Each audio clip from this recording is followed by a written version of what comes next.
Yeah! So what's up mga bay? Welcome sa aking YouTube channel by Shieldam Siring Vlog. So first vlog ko to ngayon mga bay. I-like nyo na at i-share at huwag kalimutang mag-subscribe at pindutin ang notification bell at i-all nyo para lagi kayong updated sa sunod na mga video na aking upload.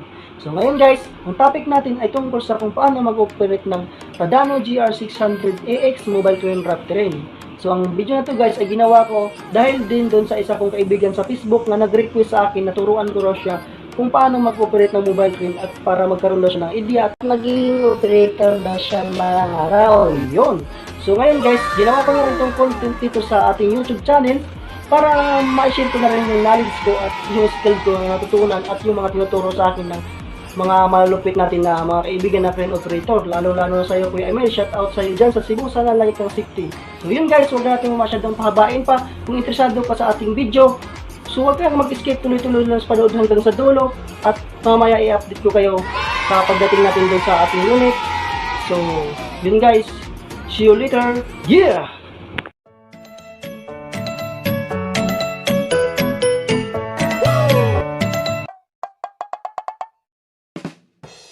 A few moments later. So yes mga bay, so nandito na ako ngayon sa aking unit.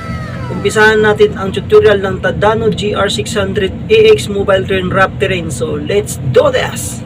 So ang una natin gagawin mga bay, siyempre, i-drive natin ang ating crane papunta doon sa location natin pagtatrabahuan or i-aakyat natin sa lubid. So ito yung parking brake niya mga bay. So nakaparking tayo at i-drive mo na siya, ilagay mo lang dito sa off. Ganyan. So ito naman yung mga choices ng gulong sa steering ng gulong. So ito lang yung sa unahan yung napipihit. Ito naman, lahat yan napipihit pero alkontrahan yan mga bay.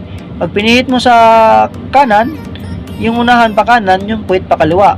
Ito naman, lahat dyan napipihit din pero sabay-sabay yan mga bay. Yung tinatawag ng grab. Kung pakaliwa yung pihit mo, lahat yan pakaliwa. Ito naman yung sa puwit lang, yung napipihit. Ito hazard, ito yung high for drive, saka ito yung low for drive. Itong low for drive, ito yung ginagamit natin pag aakyat tayo sa lubid. Saka ito yung bukasan ng salamin o sarado. Saka ito naman yung beacon light. So ngayon, pupunta tayo doon sa kambyada. So matik yung natin. So drive to, drive 1, saka reverse, saka neutral. So ngayon, pagka nakarating ka na doon sa location na yung pagtatrabawan, siyempre, lagay mo siya sa neutral. Yan, neutral mo siya. Saka, i-parking mo siya. So ngayon, para mag-operation na tayo, wag natin kakalimutan talaga, unahin natin yung outrigger. So ito yung outrigger mga ba, ito yung switch ng outrigger. So pindutin mo lang dalawa ganyan. Tapos ito naman yung mga button niya. So apat, kasi apat naman talaga outrigger natin, dalawa sa puwet, dalawa sa unahan. Saka itong sa gitna, ito yung all, lahat. So ngayon, depende na sa iyo kung alin ang uunahin mo. Ito bang dalawa sa gilid, dalawa sa kaliwa, dalawa sa unahan, or dalawa sa puwet. So ngayon mga bay, nakalabas na yung outrigger. So i-jack naman natin siya para aangat yung gulong natin sa lupa. So ito lang yung pipindutin natin mga bay para makapag-jack na tayo. Ito. So ayan. So balikan naman dito sa button niya. So ang magandang gagawin, i-all mo muna para makalaban yung jack natin sa lupa. Pag naramdaman mo na nakalaban na lahat ng jack natin, pindutin mo na itong dalawa sa unahan, tapos titingnan mo na itong bubbles dito, yung level natin. Pag nakabanti na konti doon, bawi ka na dito sa puwet. Pagka nasa gitna na, level na, so tingnan mo naman dito sa gilid na naman, kung naka-level din ba siya. So pagka hindi, lalo na sa sitwasyon nito, hindi naka-level, kasi naka-parking lang tayo, hindi naman tayo naka-jack. Ang magandang gawin ito, para magitna siya, pipindutin mo rito. Yan. Pindutin mo dyan. Pagka dito naman yung sumubra, dito naman yung sumubra, so dito ka naman sa kabila. Ayun. So, ngayon, bababa ka sa crane, titingnan mo, check mo yung yung gulong natin kung nakaangat ba sa lupa. Nakaangat ba ng 2 inches. So, iikot ka sa crane, 360 ka muna. Check mo yung mga trigger natin. Yan. So, ngayon, okay na. Pero dapat bago ka bumaba, i-off mo muna ito kasi napakaingay nito. Ayun. So ngayon, okay na. So sunod mong gagawin ay i-on natin yung PTO para doon natin i-confirm yung mga natin. Yan. So ayun, makikita mo agad dito yung outrigger mo. Ayun, yung outrigger. So para i-confirm natin yung trigger, pindutin lang natin yung Ito yung symbol ng outrigger. Ito yung symbol ng outrigger mga bay. Yun. Di ba nakikita nyo yan? So hindi siya naka-blurred lahat kasi hindi naman talaga natin in-extend totally, di ba? So i-enter mo lang siya. Yun. Pagka-enter mo, so sunod mong gagawin kung alin yung gagamitin mo. Yun, main hook ba? O auxiliary. So dalawang klase ang hook natin mga bay. Yung main hook, saka yung auxiliary. Yung auxiliary, yun yung single line. Saka yung main hook, yun yung naka 8 part lines tayo. So ngayon, ito yung pipindutin mo mga bay. Ayun. So makita mo agad ganyan. So yan yung naka main hook tayo. Main hook yung gagamitin natin. So pagka gusto mo naman auxiliary, yung maliit, ito yun mga bay. Yun. Yan yun. Pagka gusto mo fly jib, ikakabit natin yung fly jib, ito yun. Yan, pindutin mo lang siya. Pero wala naman akong fly jib mga bay, dahil ang fly jib kailangan mo rin dyan mag-actual, saka may ano yan, may TUB yan, lisensya. So dito lang tayo sa auxiliary saka main hook. So ngayon, ang gamitin natin mga bay ay auxiliary. Ayun, auxiliary. So enter mo lang, enter lang kung ano yung gusto mo, enter lang. I-enter mo lang siya. So ito yung mode 1, ito yung mode 2, ito yung mode 1. So pagka sa 55 tons pababa mga bay, ang ganito mode 1 mode 2, button siya. Button. So ngayon sa 60 pa hanggang 80 na tadano, dito siya sa computer tatatak. So pipili ka lang dyan kung alin yung gagamitin mo na boom, mode 1 ba or mode 2. So kadalasan gagamitin ko mga bay, lalo pag mga magaan lang tapos mga malayuan, itong mode 1. Itong mode 2. Dahil maganda ito siya gamitin, mabilis yung XT niya sa retract, saka magaan pa yung boom niya. Ito kasi mabibigat yung boom kasi lahat dyan sama-sama na. Ito tatlong section to, saka 35 meters pa. So itong mode 1 naman, ano yan, 19 meters lang siya. So pagka okay na, pili mo na kung alin yung gusto mo, enter mo lang siya. Ayun. So ngayon, siyempre naka 8 part of lines tayo mga bay. So ito yung symbol naman ng part of lines, kung paano tayo magpalit ng part of lines. Ayun. Automatic na yan mga bay, naka 1 kasi naka auxiliary tayo. Yan, naka auxiliary tayo, naka 1 yan. Automatic na yan. Pagka sinit up mo dun sa auxiliary, yun, automatic na dito sa part of lines din, mag uno lang siya. So enter lang natin. Ayun. So ngayon mga bay, siyempre ang gamit natin ay auxiliary. So ngayon ililipat natin yung drum natin sa drum ng auxiliary. So ngayon ganito lang ang gagawin mga bay. Pindutin mo lang to. So yan na yung lalabas. Ay, napindot. Yun ang napindot. So yun na yung lalabas. So ito yung ano mga bay, ito yung parang lugar niya, 1 and 2. Saka so pagpipilian mo rito para makapagpili ka, F3 saka F4 lang. So ito yung dito block niya.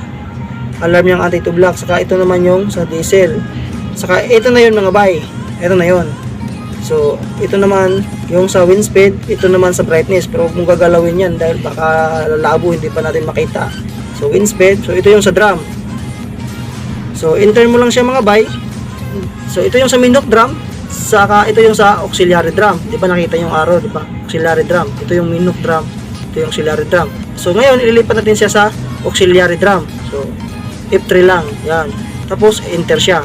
So napansin niyo mga bay, nakaganyan na siya, nakalipat na. So ngayon pagka main hook naman yung gagamitin mo, so pindot ko ulit dito. Tapos F3, tapos enter. Yan, mode 2 saka mode 1, tapos enter. Automatic din na bumabalik yung mga bay. Yan, automatic yung bumabalik dito sa main hook drum. Ang purpose niya kasi mga bay, mamomonitor mo dito. Ito, mamomonitor mo dito sa ilaw. Saka tumutunog siya. Pagka binira mo yan, aalarm yan. Oh, di ba? So ito naman yung sa auxiliary mga bay. So ngayon, dahil binalik natin dun sa main hook yung ano natin, sit up natin. So pagka binaba mo tong auxiliary or inangat mo, hindi na siya mag-iilaw rito. At hindi na rin siya nag-a-alarm. So kailangan natin pagka auxiliary ang gagamitin, i-sit up natin yung drum dun sa auxiliary. So ilagay natin sa auxiliary yung drum natin para mag-iilaw siya saka tumutunog. So itong mga simbolo to mga bay, ito yung mga limitasyon natin. lalo na pag may kuryente, may wire ng kuryente. So dito natin makikita na nakasit tayo, isit natin. So ang gagawin natin dito, ito yung pindutin natin. Ito. Ayun, di ba? So ito mga bay, ito yung min boom lang. So hindi ka makapag-extend yan. So pagka ilipat mo naman siya mga bay, ito yung sa extend. So maglilimit ka ng extend kung gaano kahaba yung boom length mo. Saka ito naman yung sa boom up. Saka ito yung boom down. Saka ito yung swing sa kaliwa, swing sa kanan. So i-enter mo lang yan mga bay. Kung gusto mong isit dyan, kung hari ganyan, naka 3 degrees lang ako na swing, naka 2 degrees. So i-enter mo lang siya. Pag mo naman, pag tanggalin mo, ayan, tungari, yan, naka gusto natin ganyan lang ang swing natin. So i-enter natin siya. Ayun, nag-iilaw na mga bay. Ayun, nag-iilaw na siya. So pag gusto mong i-cancel yan, tanggalin na. So ang gagawin mo, pindutin mo dito. Tapos yan, punta ka dun sa kung alin yung ginalaw mo. Tapos cancel lang. Ayun. O, di ba nawala na siya? Nawala na yung ilaw.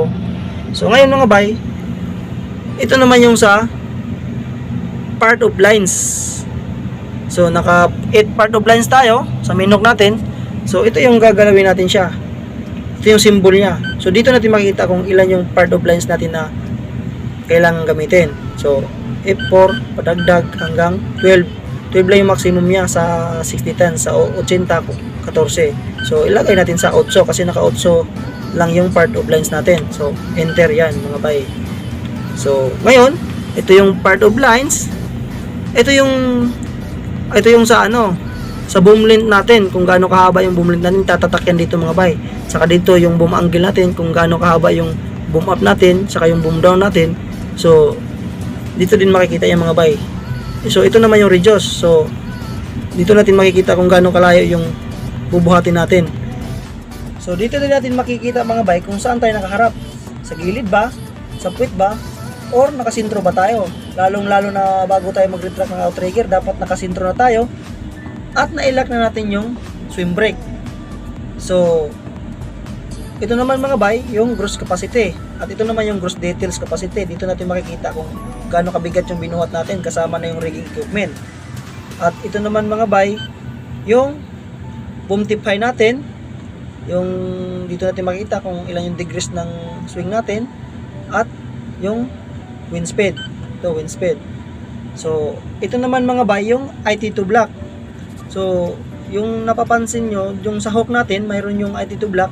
So pag na abot ka na ron, pag na reach mo na yon, tutunog na yon. So pipindutin mo siya, tuloy-tuloy yung angat ng hook natin, pero wag mong isagad dun sa baka masira din.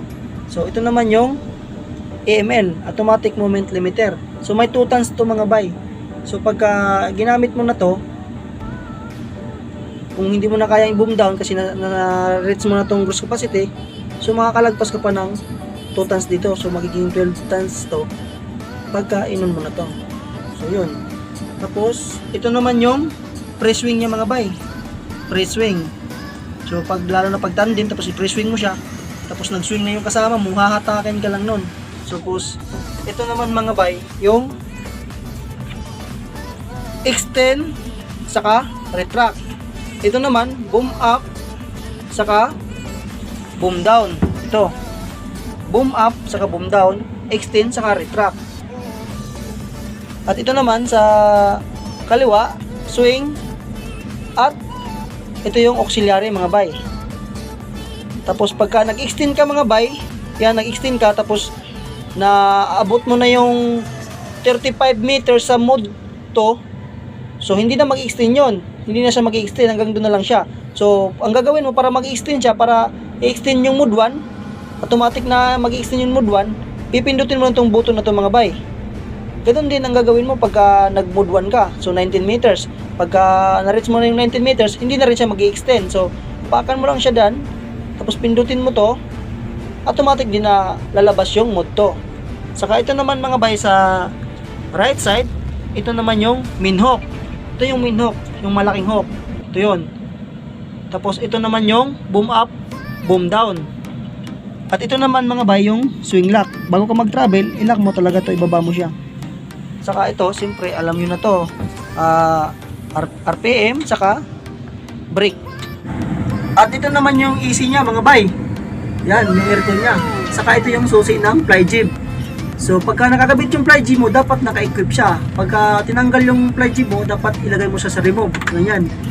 So, ito naman yung 3-bay, 2-bay. Nagagamit mo to pagka nag-error yung retract mo, saka extend. Nag-error yung pag-retract mo.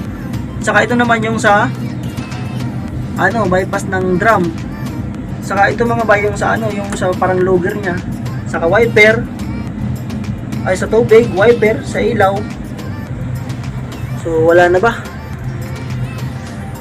Mayroon pa pala mga bay. So ngayon pwede ka nang mag-operation, pwede ka nang mag-lifting. So pagkatapos ng yung pag-lifting, pagkatapos ng trabaho, so i-retract mo ngayon ang boom. Tapos i-anchor mo yung hook. Saka dapat nakasintro ka dito mga bay. Nakasintro ka na dito, naka-vertical ka na. Tapos on mo tong swing brake, saka ilak mo yung swing lock, ilak mo. Saka ibaba mo to ngayon.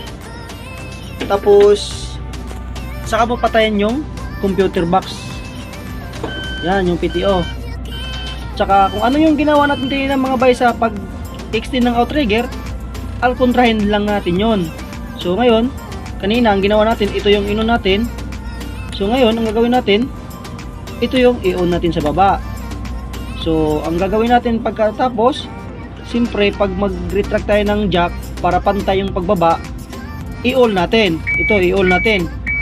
I-all natin mga bay. So ngayon, na-retract na yung jack. So kanina dito sa baba kanina. So ngayon, dito ka naman sa taas. Tapos saka mo i-retract yung beam niya, yung trigger. So nasa iyo na yun kung saan yung unahin mo. Dito ba dalawa dito, dalawa sa unahan, dalawa sa gilid, o dalawa sa likod. So yun mga bay. Sana nag-enjoy kayo or naintindihan niyo yung explanation ko. So, huwag niyo kalimutang mag-subscribe at i-share at mag-like. Yun lang mga bay. Thank you for watching. See you later. Yeah.